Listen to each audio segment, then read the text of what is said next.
like there's this quote I wrote that I think it would be interesting for us to discuss. It says, mankind tampering with the forces, with the mechanism of universe, there is something that is greater than science. And I am thinking, like, when heard this, I'm thinking this has got to be moral thinking. And he indeed talks about ethical boundaries to science, and it reminded me a lot of what we're dealing with today with COVID, 2 years after the first cases were announced.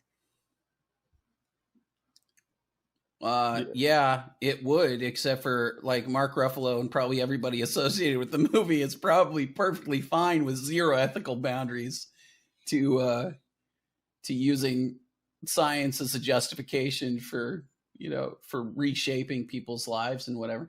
I don't know. It is interesting to me, like what people put those kinds of boundaries on and what they don't, like where they see a role for humility and trying to limit the power of experts and whatnot to make decisions on other people's behalf and what versus like where they wouldn't. And I think similarly, I think Mark Ruffalo, sorry, I'm putting all of this on Mark Ruffalo. It's probably not his fault, but like somebody like that would probably be perfectly happy with overriding as many individual decisions as he thought it was necessary to stop climate change and whatnot.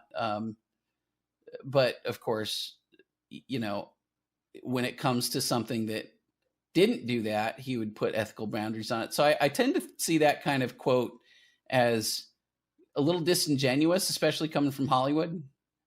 Like it often feels like people who are really, just saying, oh, here are the ethical, moral boundaries when it serves our purpose. And then when it doesn't, no holds barred, right? We'll do whatever we want.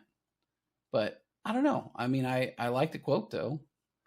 I didn't really like how that was used that much though in the movie because, dude, you invented time travel.